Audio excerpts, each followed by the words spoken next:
Inside Track, the official podcast of World Athletics.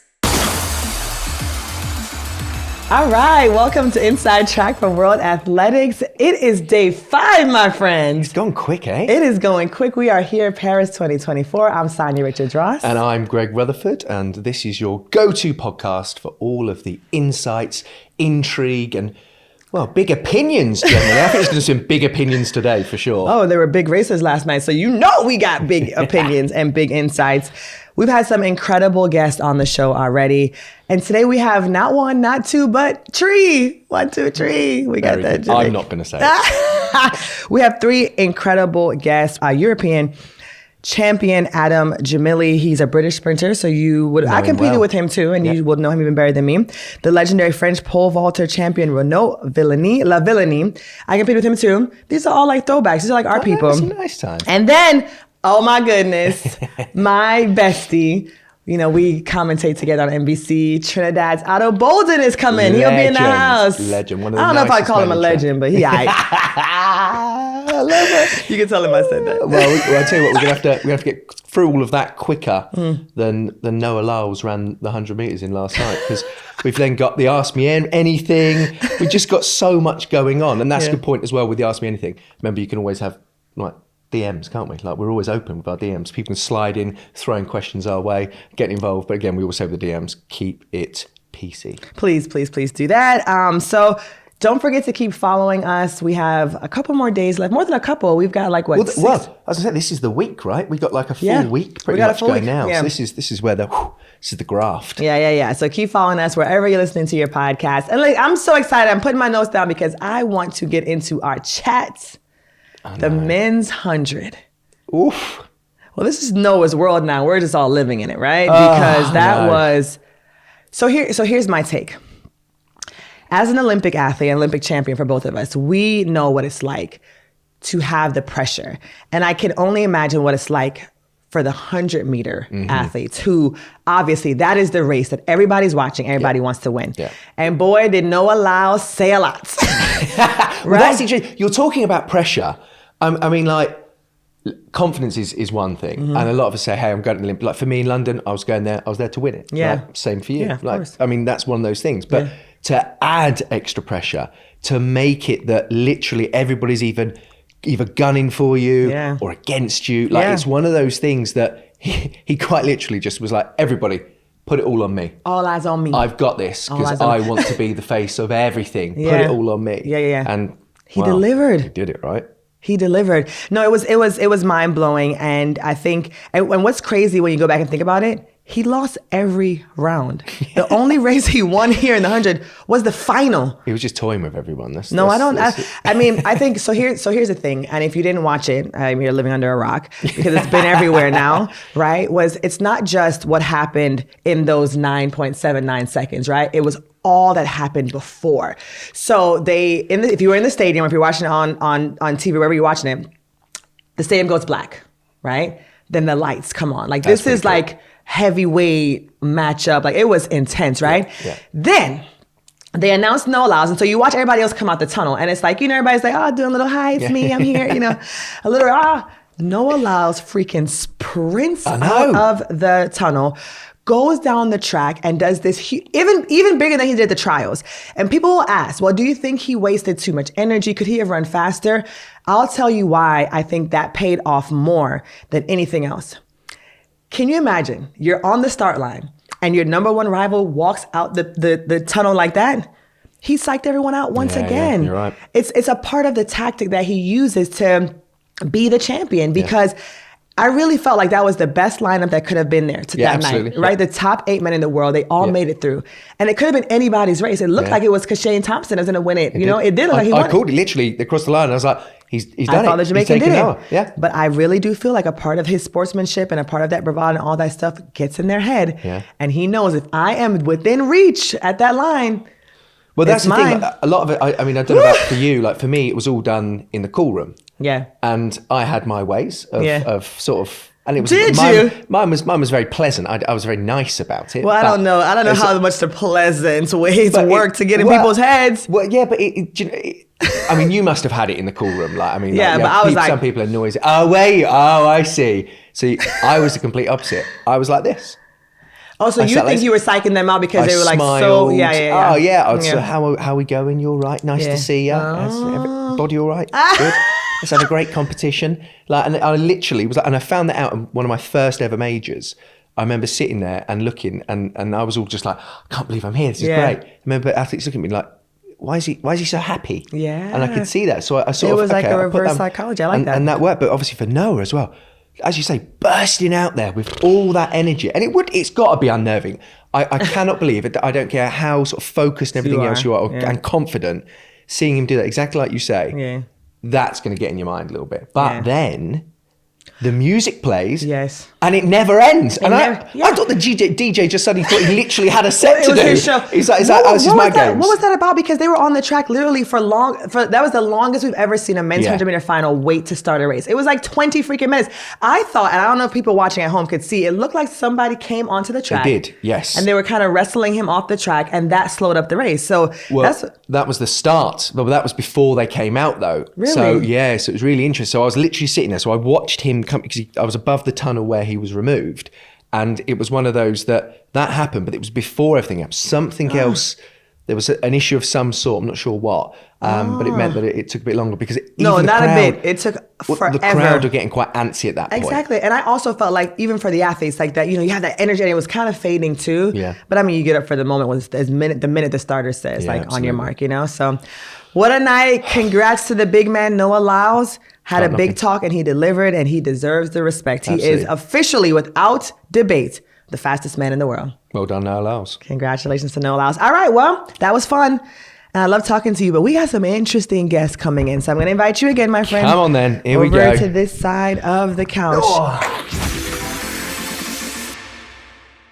Right, for our first guest today, we're joined by one of the greatest to ever do the event. It is, of course, Renaud Lavillenie. Welcome. When I say one of the greatest to ever do it, in pole vault, of course, former world record holder, general legend, comes from a certain Olympics where we all did relatively well. Yeah, we're the 2012 gang that, took London by storm. Is this the first time we've had 3 London Olympic gold medalists? I'm pretty sure this is the first time we've had 3 Olympic gold medalists anywhere. Because there was a stat. I remember, so I'm going a little bit off track here, but I remember I was in a room and they were talking about the chances of being in a room with 1 Olympic gold medalist. And I think it was like 1 in like 90,000 people. So imagine that full stadium of people, and only potentially 1 person could be an Olympian, much as an Olympic gold medalist. And here you guys are being treated by 3 of the finest ever to do it. I mean, we just only bring you the best on Inside Track. I mean, Renaud, how's it all going there? Well, first of all, I think what's really important, what is it like for you having a home games, but on the flip side of that, also not being involved as sort of the athlete part of it? Yeah. Well, it's a huge privilege. I mean, like you saw it 12 years ago. Like having a game at home, it's something crazy. Yeah. And everybody wants to be part of this. And for me, it's like I'm super happy to leave the game, to be able to do something around on track and have a good on our time, and on the other side a little bit frustrated because I'm not on the track, and it's the place I want, because I'm not yet retired and I don't want to retire soon. So I just miss the qualification from nothing, but still enough to not take part of the team. So this is it, but we know that sport is hard, and we can't do every time what we want. So no, I'm super happy to be there, and I mean, like I can't miss the opportunity to watch such incredible performance in many sports. And when we saw the crowd, when we saw the atmosphere, it's good to feel back to the London times. That, I mean, that's the feeling I have, because like Rio and Tokyo were definitely not the same atmosphere for different reasons, but we feel like we're back in the real Olympic time, and it's super cool, and it's good to see some very highlights in Paris, and like beautiful city, beautiful country, the most beautiful. So I have a lot of questions I want to ask you, but I feel like this question I can only get from your perspective. how does the country feel about the Olympics being here? How do the people, the French people, the people of Paris, how do the people feel? Are they, I know there's a lot of rumblings before, but whatever the feelings are, how were they feeling before and how do they feel now? Yeah, before it was like a typical French spirit. Like, no, we don't want it. It's too much expensive. It's blah, blah, blah, blah, Same blah, in blah. London, I would say, though. It was the same in London. It was since, I will say, 3 weeks ago.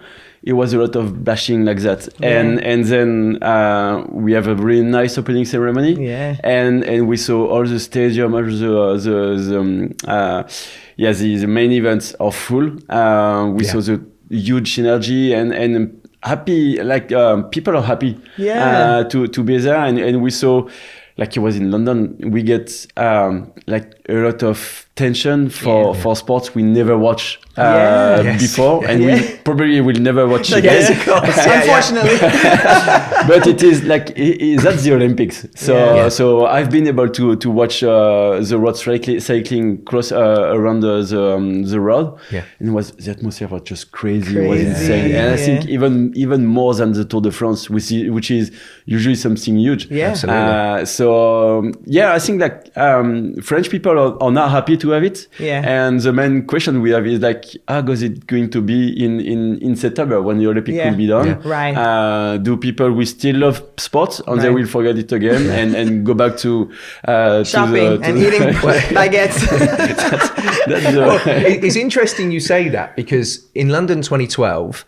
It was all about legacy, and that's still talked about to this day. I'll still do conversations and interviews, whatever, so about London, and it's all about, do I feel like 12 years on, the legacy was fulfilled? And that was about getting more children involved in sport, getting people back into sport, sports facilities being grown and improved, and the minor sports. I mean, in the UK, we suddenly all became experts in handball. I mean, I hadn't heard of handball beforehand. Exactly. And again, the Olympics, but a lot of respect to handball, great sport. But it's one of those things that, legacy is something I think is always really, really important with Olympic Games, what it can do for a city, what it can do for a country. We sadly see with certain other countries that it never really pushed on from that. Is that something that in France they're talking about? What can be the impact long term from hosting a Games? Yeah, that's one of the points they want to make sure we follow in the future. I know that for the structure, for the stadium, for the arena, etc.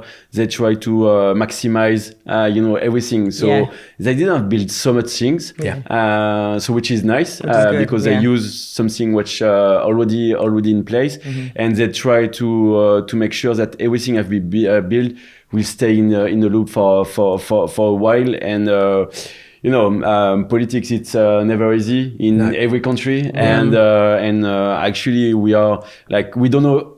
I will say exactly where we are, and we just want to make sure that for sports, we stay in the loop for the legacy. We stay, we have some great athletes coming, like Léon Marchand for the swimming, bringing amazing performance, and our wish is to make sure that all the young generation and also like the adult generation will get engaged in sports, and not only for competition, but just having a good life, enjoying all the values we can share with the sport. Absolutely. And then bringing back to the school, and I mean, like starting from the bottom and then going as high as possible with them. Renaud, so you're the only person that I can ask this, right? So I took French in high school, so I used to have my post-French response to when they would ask me a question. I don't know if I'm gonna get it all right today, but I want you to judge me on my French. Are you ready? You give it 1 to 10. Ready? All right. Je suis très contente avec mon chrono aujourd'hui. Il fait beau.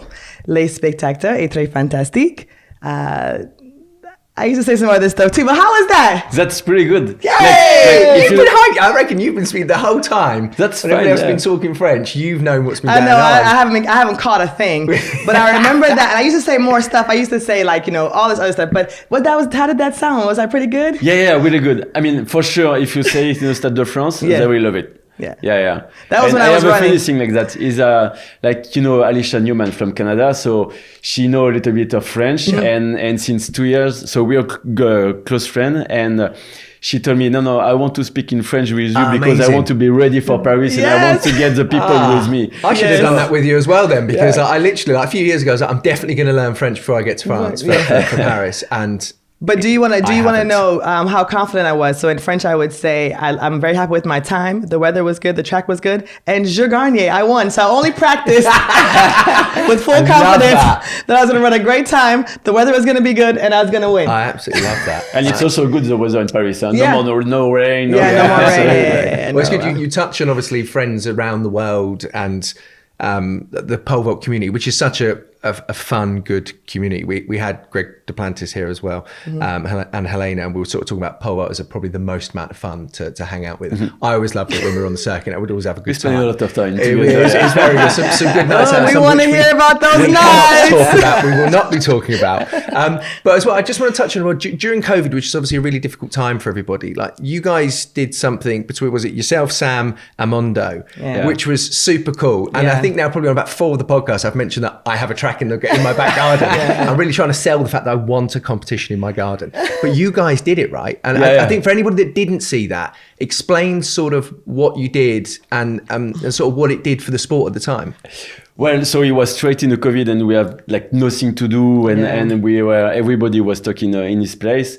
And I was chatting with Sam and Mondo, and I was like, we need to do something. I was using this time to train in my garden, and so every day I was posting video of doing something, sometimes with my girl, and of course I was able to jump, which was totally crazy at that time. Yeah, of course. Yeah. And then we'd say like, everybody is actually blocking his house, so spending the whole time on TV on a network, and so I get the idea to ask to Mondo and Sam if they could be okay to try to build something, and of course they say yes.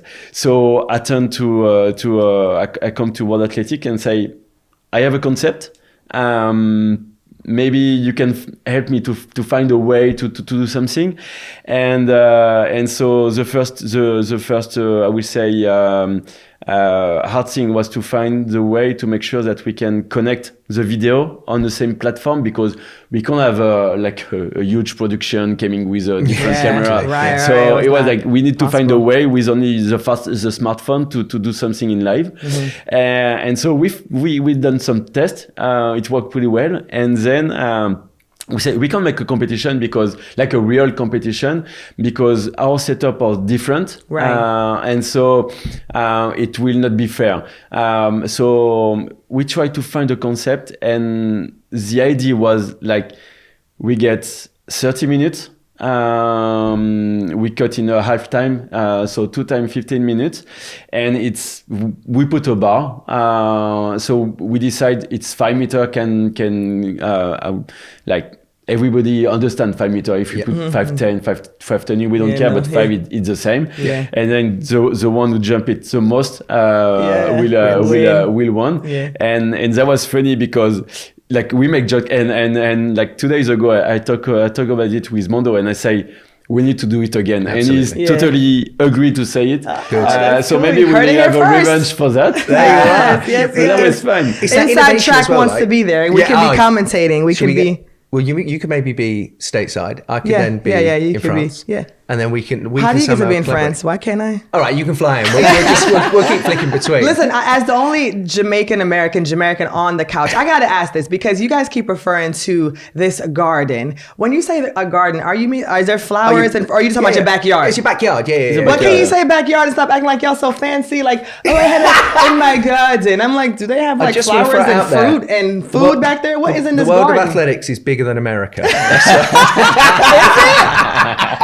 I mean, I'm just imagining what this garden looks like, and I'm like, I wonder what it. Well, it'd be a beautiful French garden, a beautiful English garden, of course. Do you have flowers back there and food, or I've just got flowers. You got flowers back there? Trees, I've got apple trees. Oh, that's okay. Now, we can call it a garden. There Again. you go. It's a garden. It's a very good garden. Right. Well, listen. thank you so much for joining us. Oh, this was amazing. It's been absolutely brilliant to get your insight and everything. And good luck with the body and everything else going forwards. We're rooting for you. You don't want to be here too soon. Like we're we're long Keep retired, hanging on for us. Exactly. Next time I see you is for the Garden Clash. Yes. Right. I mean, I'll see how many times I can jump over about 3 meters now, because that's pretty much all I've got, I reckon, in my legs. It's still a good thing. Oh, thanks, buddy. Really appreciate it. Thanks a lot. I appreciate it. Well, that was absolutely brilliant, wasn't it? Oh, yeah. Renault's such a good chap, and I'm glad we didn't get into some of the nights out stories that me and him may have. Man, next time we need more time on the pod, because I wanted the juicy stories. And you know what's funny? You might be able to get some of that from our next guest, Otto Bolden. You don't even have time to switch seats because we're moving so quickly today. We got 3 guests for you. But my buddy, my co-host on NBC, Otto Bolden, 4-time Olympian, is joining us next. All right, so this is a real treat for me because, you know, we've had a lot of great people on the pod, but this is my co-host, one of my closest friends, and of course, a legend on the track, 4-time Olympian, competed for Trinidad, still holds all the sprint records, my friend. Mostly all of them. Well, I was looking at the thing, it says 50, 60, and 200, so just the one gap there is the 100. But welcome to the pod, Otto Bolden! Hey! Thank you. I'm so happy you're here. So listen, I could start with the obvious and get your reaction on Noah last night, right? But I actually do want to start somewhere else. I want to start kind of more reflecting on when you were competing. Because obviously we've seen Usain Bolt. We're now living in the Noah Lyles era, right? It's his world and we just living in it. Whether or not we know Exactly. He's forcing us to. Yes, I think that's the thing. Yeah, and he forced us all to respect it last night because that was quite the performance. But take us back to when you were competing and that kind of golden era with you and Maurice Green and your training camp and just all the success you had on the track. What was that like for you when you were competing? I never thought that that's what my life would turn into. I was sitting in my living room in 1991. Funny enough, it was a long jumper that inspired me to get into the sport. I was watching Mike Powell versus Carl Lewis in Tokyo, the greatest long jump competition ever. Yes. And I just looked at, I was transfixed. I was like, that is what I want to do. Got into track and field. And I went to Barcelona in 92. I was in Linford Christie's heat. Yeah. I see he posted on Instagram this week, where were you? I'm like, I was in the stands because some guy called Linford Christie had eliminated me. So I went in 92, got a proper butt whooping at 18, and then went back at 22 and got my first 2 medals. And then my next trip, I got my final 2 medals. But being in HSI in that era was like being in a boy band, because it was me and it was Maurice and it was John Drummond and it was Curtis Johnson, a whole bunch of other guys, Bernard Williams eventually. And it was a different time in track and field, before social media, obviously. But I remember getting off the plane in Paris and we have fans like waiting on our flight. And I'm like, how do you guys even know that we're landing? So I look at like, for example, where Noah is now and I go, yeah, it's different now, but I don't know if it's necessarily better. It's certainly different now, though. Yeah. We look at rivalries as well. I was coached by Dan Paff. Of course. And obviously Dan had the other super group that you guys were going up against with Donovan, etc. What was that rivalry like? Because again, a lot of it, well, it all plays out on social media now, like you mentioned, but then it's very different, right? There was a fierce rivalry between our camp and the Pfaff camp. That to me was what drove the sport. Yeah. But the difference is we lined up and raced together every single week. If you look at like the Golden League season back then, right? The regular season, almost every week, Frankie Fredericks, me, Donovan, Bruni, Maurice. It always was every single week. And now the top guys kind of dodge each other a little more. The sport's different. Nobody wants to take an L. They really only meet in the championship. So I kind of look back fondly on those times, but the sport's definitely evolved. But a little deeper into that though. So like, you know, we were talking about posture and all that kind of stuff. Like, were you guys like talking trash to each other? Like, was it just more of like the movement of it all? Like, if you guys are in the back together, are you guys? I want to know. Are you guys? I don't think political correctness had been invented. It hadn't been invented yet. So I mean, I could give you several examples. I mean, we hated Donovan. Donovan hated us. That was normal, but it wasn't just. I mean, we hated Dennis. Dennis hated us. We hated Michael Johnson. Michael Johnson hated us. So it was. We felt like it was HSI versus the world. Right. The truth is that there's only one rung at the top of that podium. Yeah. And that's what creates the animosity. Yeah. And of course, now that we hang out with Michael Johnson and Carl Lewis, and I'm like, yeah, you see, so it really wasn't a personal thing. It really was just a professional rivalry. So you can obviously push above that, because obviously we've got rivalries at the moment. We look at, again, in the 15 with Joss and Ingebrigtsen. So maybe one day they'll be holding hands. They remind me the most of our era. Oh, good. When I hear Ingebrigtsen talk, I go, but he's a sprinter trapped in a miler's body. And Kerr is more surgical. Like, he's not going to be the guy who's like, he's not a talker, he's a doer. Yeah. But I think Ingebrigtsen is so good for this sport. 100%. And that rivalry Agreed. is so great for our sport. Yeah, We need more of it. Yeah, I love it. We need to line up, and I think you're right. You sort of hit Me the nail too. on the head there. More. Athletes need to turn up, and actually in other events, generally, like I think of my own when I was doing it, pretty much all the long jump. I mean, it's obviously not as sort of sexy as the other sports out there, other events, but we generally all compete against each other. So when it came to a major, you could feel it out. You knew what was going on. Yeah. But you're right. I think maybe that's what we are lacking at times with the hundreds in particular. There's we need no more doubt of them about against it. each other. I agree. So we talk about your career on the track, and then obviously you've made the big transition to being in the broadcast booth. I think this is your 5th Summer Games. Yeah, it is. 7 total, because you've done 2 winter. Yes. So you competed in 4, and now you've done 5 and 2. What would you say has been the highlight? I mean, obviously you're in the Usain era. Now you're seeing Noah. You've lost your voice from last night calling the Noah Lyles race. What has the transition been like for you, and what are some of your highlights that you've covered? I think, the transition sort of was forced upon me, but I'm grateful for it. I was in a car accident in 2002. And in 2 years, I suffered so many, I was injured all the time. I went from never being injured to always being injured. And I just looked at myself one day and went, what are you doing? Mm-hmm. And I said, you know what? After Athens in 2004, I'm done. Mm-hmm. So I was 30 years old when I walked away. And at the time, I had no idea what I was going to do. I was being called back home to maybe try politics. I did that for a year, hated it, still do. And then, funny enough, the BBC is where my career started, on British television. Because in 1999, when I was legitimately injured, the one injury that I actually had in my career, I had a bad hamstring. I wanted to sit at home in LA and feel sorry for myself and drive my Porsche. And my manager at the time was like, you know how when we go to the fights in Vegas, how all the boxers are there? Yeah. There's no way that you're not coming to Worlds this year. So I went, and he's like, and bring a suit. I went, and the BBC go, he's here. He's not doing anything. Yeah. And I got put on their air, and that's where my career effectively started. The next year, I was with Roger Black covering the US Olympic trials.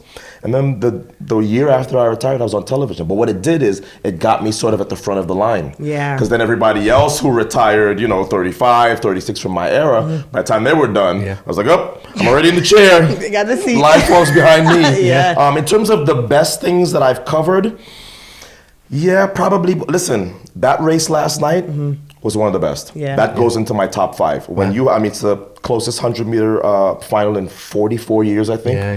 Yeah. And being able to break down Noah going from dead last at 10, dead last at 20, 30, 40, and then the next 60, he does all his damage with a perfect lean to win by that. That goes in my top 5, but I think my top 5 probably involves a lot of Bolt and Sydney McLaughlin-Laveroni, if I'm being honest. Yeah. Just on you doing that transition, just from my point of view, it's really because I retired at 31 as well due to injury. And one of the things, because everybody was saying to me, and it's one of the most said things, like, you're a long time retired, like, don't retire if you don't have to.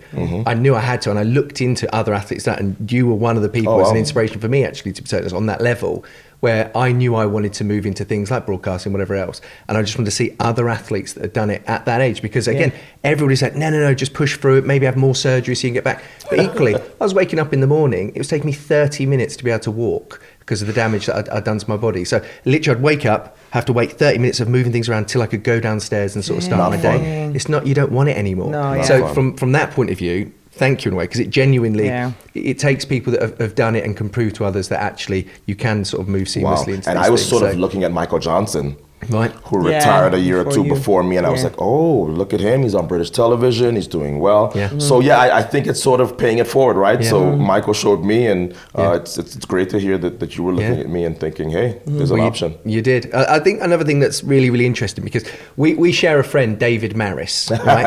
and that's most The people's greatest HSI fan in history. ever met, and there's nothing David doesn't know about sprinting, No. like, in the way of times. It's the biggest stato ever. You've probably met him. I know Almost certainly exactly. have. When you said that, I know exactly who you're talking about. Yes. So Yes, David I know has who you are. something of yours that you gave him, and I think it fits quite nicely into what's going on at the moment in track. You gave him one of your Addy Z spikes. Yes. And that's obviously, so we talk about technology and Yeah. the moving forwards of it. And obviously, that's something, I mean, he literally cherished it. I mean, he shows everybody. I mean, it's like the one thing, it's like, got the course spike, he got the does. spike. But of course, they were then banned, right? And we then get to the point where now technology seems to be moving at a rate of knots. Like it's gone Yes. absolutely crazy with what we're seeing with the tracks, the spikes, everything else. What's your view on all of that? There's a part of me that feels like, well, you're starting to compare now apples, not quite to oranges, but it's like apples to pears. Yeah. And I don't think that the casual fan sees the records, and the records are great for our sport. Yes. But I think the purist in me goes, okay, the shoes are certainly affecting the times. The shoes on the tracks are affecting the times. So you're getting to the point where I mean, not that you could compare eras before, but you Right. really can't compare them anymore. now. Yeah. Yesterday, I guess, was the 40th anniversary of Carl Lewis's victory at the Los Angeles Olympics. And Carl ran like 9:99 to win there. Right. Last place last night with Oblique Seville pulling up is 9:91. Yes. Yeah. So this is not your father's 100-meter dash. That's that's the first thing. But there's another part of me that goes, I was one of the people when I was a lot more involved in world athletics. I fought for the mixed relay. I fought for us to sort of drag our sport into the modern era. Is to Yeah. say, look, an NBA game does not look the same as it does 20, 30 years ago. We need to evolve. So there's a part of me that goes, no, the shoes have changed. Okay, fine.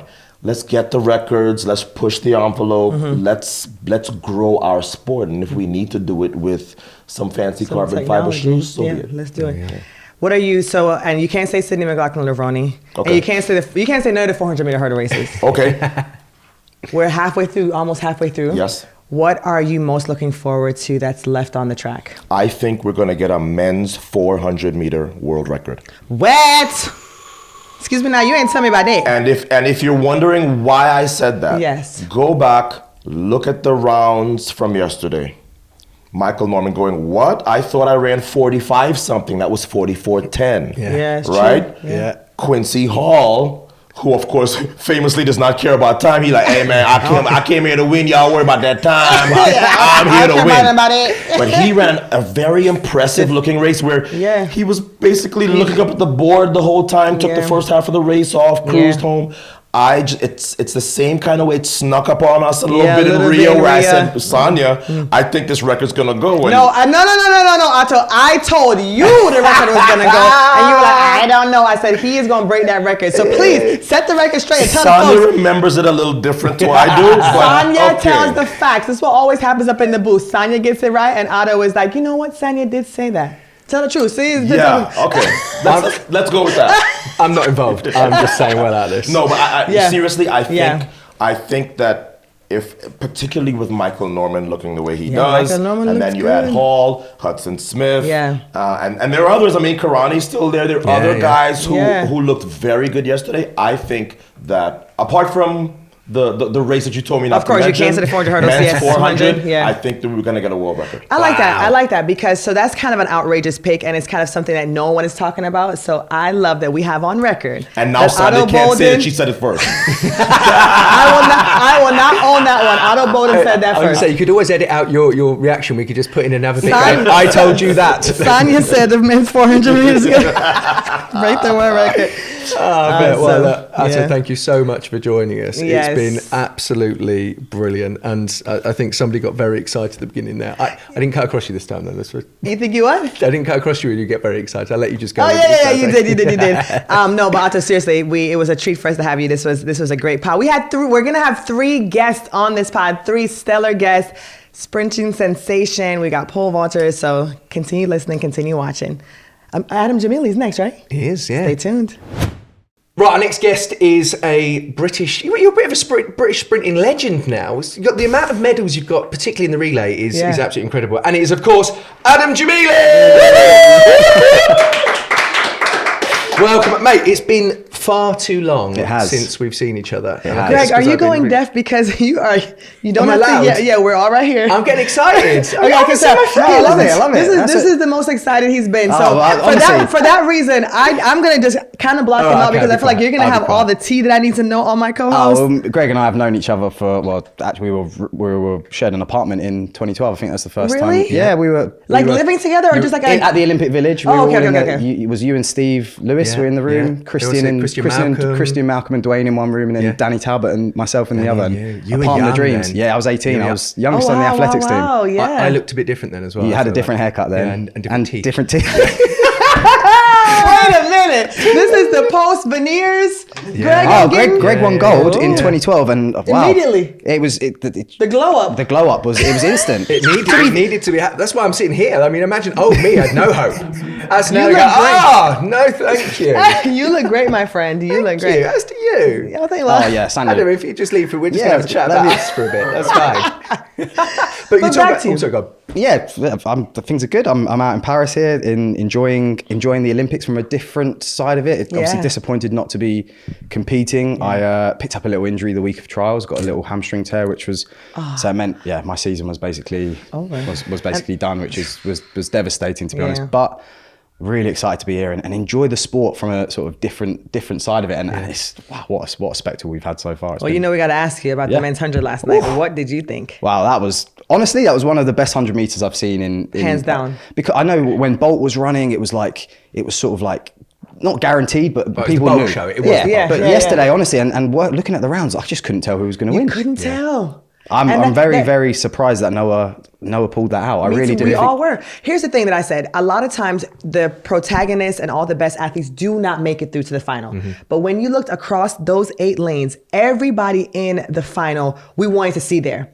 And after all the talk that Noah did, for him to go out there and to back it up. backs it up, doesn't he? He talks the talk, but he walks the walk and he backs it up. Whether you Yeah. like him or not. don't like, Yeah. he's bringing new eyes to the sport, and I love that. How Yeah, did you good. call it before? I mean, it's very easy now that it's been I rounded, 'cause wrote you- my prediction. I said I had Kashane Thompson to win it, and I actually said 9.79. Really? I Very good. had Noah second. I had 9.8. I think I said 9.81, 9.82, Right. and then I had Oblique Seville or Kenny Bednarek for the third. But I had Kenny. I had Noah, Kashane, and I had Kenny. But then Fred, the man the man that wasn't even meant to make the American team, was he? People Crazy. were No. writing this man off, and then clutch Boom. factor. Yeah. That's athletics. I Yeah, mean, man. it's sport in general, right? You just Yeah. these guys, and obviously Fred knows what he's doing. He's been around a little bit now, and he's very good. But I want to talk a little bit about you as like a young athlete, because you mentioned it just in the beginning there. You were very young. I was. in 2012. 22. I thought I remember coming onto the team, and I think making the Olympic team. I'd only not really been in the sport since sort of January really. And Wait, you were only in the sport since at January? I dabbled like junior athletics and stuff, but I started training at Lee Valley Athletics 'Cause you Centre. were playing in North- soccer too, right? I You were was. playing football, I was yeah. playing football before, and I gave that up in January of that year, and started training full time, and it went. I just picked it up really quickly, and then next thing I know, I'm sitting in the holding camp, which was that Olympic holding camp in 2012 at Robinson's. It was insane. Like, I was just eating my Olympics away. Honestly, it was all you can eat. I remember Greg gave me the name Bakery Boy, because every day I come into the food hall and he sees me eating a bread roll or something. He's like, "You've got to stop eating that, gluten. You've got to stop eating that." It wasn't just that though. There was like a cluster of athletes that. And this is a story that forevermore I will never forget, and I will not mention names. This wasn't you. Well, you can confirm if it was you. But there was a certain energy drink, and I won't say That wasn't the me. name. I don't. Yeah. Right. Okay. That certain athletes the young athletes were drinking all the time. Yeah. Right. To the point where they then went to the team management, to explain that they're not too sure about this holding camp because they can't sleep. I wonder why. Do you know, I didn't even know that. At midnight, I'll tell you some names off air. At midnight, they were drinking a certain energy drink and then wondering why they at 4 or couldn't 5 sleep. o'clock in the morning they still couldn't sleep. But it is interesting navigating something as like an Olympic as an Games amateur. as a youngster. And obviously we was see mad. currently in the British team, we've got a 17-year-old who's obviously been going in the 8s. And she's remarkable doing it and talking about the nerves and everything else. London 2012, it was obviously a big deal for you to be that young and trying to deal with those pressures. I mean, was that part of it? Again, eating all the buffet, whatever else to get through. Just the whole Olympic experience was just. Now I look back at it, I think, wow, how do you manage that as a young athlete with no sort of prep going into it at all? Like, and the holding camp was great, but then when you go into the village and you're surrounded by the best sports stars from every sport across the world, and you're like. And you're trying to like sort of stay composed because you've got to compete. And I was doing the 100 meters, so I was like, right, don't lose my head. And I was seeing Alison Felix was walking there, and Serena Williams walked past me there, and I remember David Beckham came into the village, and I was like, just like, what's going on here? And then you like I say, you go into the food hall and they've just, I've just never been blown away by that. The McDonald's firstly was the biggest thing I've seen, and everything was free. And our nutritionist was guarding it. He was safe. He was outside. There's a guy called Glenn Kearney, and he was sitting there just absolutely. He was like, no, "Where are you going? No, turn around. Go What I love about Glenn as well, bar." though, it's a good memory. You've just unlocked it there, Glenn. But he would have been like, "All right, mate, yeah." He was New Zealand guy. Yeah, mate. No, don't think you should be eating there. Off you go. And he really soft. Really soft. And he had like this brilliant little beard thing going on here. But he was just this great guy who knew it so well. But it is like those stresses, they are the things that I think a lot of people really struggle to get their head around. Yeah. And dealing with those things. I mean, I don't know, but you probably have some as well. But inside the holding camp, what sort of your fondest memories or silliest things that you may have seen in the holding camp? Or even in the village. So much. So many. I remember I shared a room with an athlete called Danny Talbot, who's retired now. He's used to 200 meters, and Danny never used to really sleep. He used to have a sleeping problem, so he used to sleep around 3 or 4 hours a night. Yeah. So I remember going to the toilet at like 3 a.m. or something, and he was just sat upright in his bed, and I was like, "Danny, you all right, mate?" And he was like, "Yeah." I was like, "What are you doing?" He was like, "Just chilling." So not on his phone, not on anything. He's sitting up. And then he was like, "Yeah, I might just go to the McCafe and get a load of cookies." And I was like, "What time is it?" He's like, "Yeah, like 3 a.m." And just every night we'd just go to McDonald's and just chill and I just enjoy the whole experience of the village. But it was a very, very. I think we got very spoiled by 2012, and it sort of maybe I don't want to say blurred my perception of athletics, but I thought every year was going to be like that. And when I came into that and the show that we put on in London, I was just, it's to this day for me, it's one of the best championships I've ever seen. Adam, when I think of you running, one of the things I think of is you sort of smiling. Yeah. And you're really engaging with people, with the crowd, with the cameras, everything else. And that's got to be the Bolt effect. For sure. Right? Yeah. And when we think of sprinting, it's all the aggression, everything else. Is it something as you were coming through and sort of watching it, was that a conscious thought process of actually what this guy's doing? That feels like a much better way of doing it rather than being angry, basically. Honestly, to be honest with you, it was just when I remember walking out when I was 18 into that home stadium, and I remember Asafa Power was in my race, and people, and obviously you see Asafa Power, you're like, wow, legend of the sport, and people are shouting for me, this 18-year-old, and I got a bit overwhelmed, and it made me a bit like, I was trying to keep focused, and you see sprinters are quite angry and aggressive, and I just couldn't, I just had to smile and take in the moment and it's enjoy carried it. on, right? And do you know what? And you're right, it is the Bolt effect, because call rooms, I feel like even when I was a junior, when I was at the World Juniors that year, it was so tense, and there was a couple of Americans in our. I'm not going to lie to you, it's the Americans it's the American athletes, the sprinters that are very they're the ones that are really trying to intimidate you, and luckily for me, you come into an era of like a Usain Bolt. He controlled the call room, and he set the atmosphere, and he would talk to people, and he'd make people feel at ease, and this is something people don't really see or know about Bolt, and why Bolt is so loved by not just fans but other athletes, and especially sprinters as well, because although he was the big showman on the line and stuff, away from that, he was always so full of advice and so helpful, especially to us younger athletes. Right. So, and we didn't really have any of that sort of showboating and boasting and trying to be aggressive to each other. And yeah, I really try and take in that energy of the crowd. It's not something we get to do. We get to do it once a year. If you make the team, we train all year round, 11 months a year, 7 days a week, 3-4 hours a day, like so intense. So when it comes to that moment, why not take it in and remember it and enjoy it? And especially as a sprinter, we're only on the track for like 10 seconds. So it's like we don't get a long time. Like you get multiple attempts. You get to exactly. Wave in between. You get to do the clap. You get to do the oh man. I wish we could do that as sprinters. It's so cool, mate. I started off as a 100-meter runner, mate. You did. Get yourself in. Get yourself I remember in the you were sand. going to be on the relay team. Do you not remember? You were like there was talks of Greg jumping in the 2012 I didn't want to bring team. it up, but I mean, like There was. once upon a time, 10-2. There we are. So, we're talking a lot about, the impact that athletes have had on the sport. We talk about Usain. We're talking about, the Noah effect now. You're a part of the Athlete Commission. I am, right? yes. So we want to know, like, what are you doing there? What's your role there? Just really curious as to, you're wearing many hats while you're here too. Yeah, so I'm part of the World Athlete Commission, and I've only just started. This is my first year, and it's certainly an interesting role that I've come into to see how the sport really does work behind the scenes, how many people are involved in making the events that we have. Like we as athletes, we just turn up and everything's done. But there's so much that goes into it, and so many things, and so many people that put so much hard work into it. But I'm really glad that World Athletics are super open and console the Athletes Commission with basically everything now.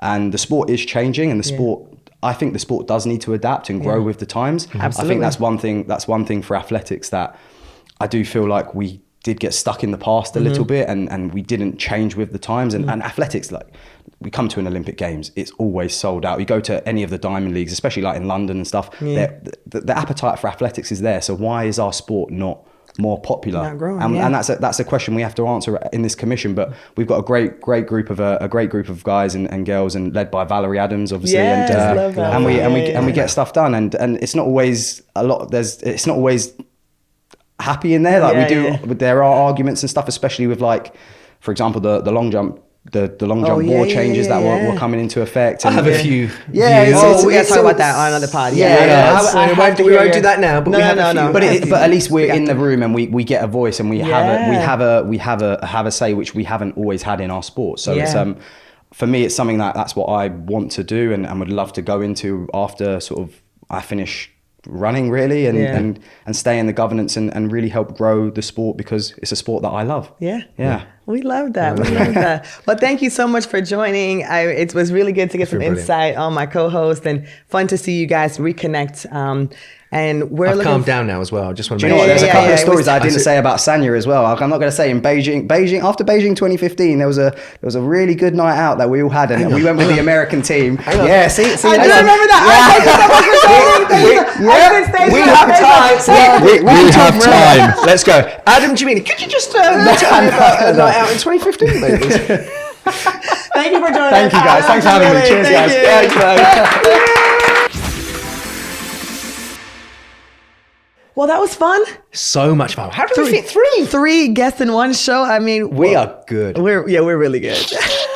Anyways, enough of patting ourselves on the back. We are moving on to Ask Me Anything. Yes, we are there. Day 5. We are there. I might go back to an American accent now. I kind of like, ask me anything. No, That actually is really good. Yes, it really does sound right. All right. Okay, What you got? Marwan, I quite like this as well, and this is interesting, and I think we can have a good little chat about this, right? So Susie Spencer, 15, says, do you think it's time for the women to do the decathlon instead of the heptathlon? I will flip that. Do we think it's time for the men to do the hep and women do the deck, and just have both? If you want to add another event, I mean, it's going to kill you. It gives you a bit more chance. I was going to say, I don't feel know like, about that idea. I feel like the hep, with the history that it's got, moving up from the pentathlon and everything else, I'm not sure if it's viewed as if women couldn't do a deck. I just feel like the hep is seen as the women do the hep, the men do the deck. I'm not sure if it's any more than that. I don't know. Maybe historically, I don't know, with people that made decisions previously. Right. But it's owned, and I feel like it's a safe space, if that makes sense, where you watch the heptathlon, you watch the women's, you watch the deck, you watch the men's. Yeah. And I like that differential between the two. Yeah. So for me, if you were going to add events, if you felt like Yeah. we needed more, okay, then men can do a hep and women can do a deck, Yeah. and we can see how that goes. Yeah. But you couldn't obviously do two. You can't turn up to. I mean, literally, hep and deck is like two of the most difficult things you can do. Yeah, yeah. You'd have to have a team, and then maybe you're looking at something more like a triathlon. There you are. Team. Here are my feelings on that. I certainly don't think we need to add any more events. I don't think we need to add a hep or a deck for men and women. And I also think that there's some parts of the sport that the history of it matters. And so if you were to now change the hep to the deck, the Jackie Joyner Kirstys of the sports and all the Absolutely. people who have had so much impact on the sport, like where do they land? Absolutely. So I don't think that there's anything about it where it feels like, oh, women have less because they couldn't handle more. Yeah. Because we already know that ain't the case, right? So I just concur with think that. we keep history intact in that way. Yeah, agreed. The world records intact and all that stuff. And I think I love watching the men do the deck and the women do the hep. I don't think it has anything to do with the fact that women couldn't do it either. So Agreed. on that one, we get rid of the repechage and we keep the hep and deck the same. Perfect. Thank you guys for Nailed your it. awesome questions. And that's all we got today. That is all we got for. So Yeah. I mean, it depends where you're listening to this, or if you're watching this on YouTube. Do remember you can get yourself to the World Athletics website, worldathletics.org /. I've done it again. /. All right, well, listen, forward slide has become a thing. So when you're looking for us, we want you to hit a forward slide, okay? Not a slash. We want you to forward slide inside track. Inside track. It's our thing. It's our thing. And that's Yeah. it, really. I mean, Yeah. I will get this right at some point. Thank you guys so much for Thank watching. Be sure to tune in. We've had great guests already and more great guests to come. I've been hearing I love rumors it. of someone I'm really looking forward to joining us. So it's going to be big. So don't miss it on Inside Track. We'll see you next See time. you soon.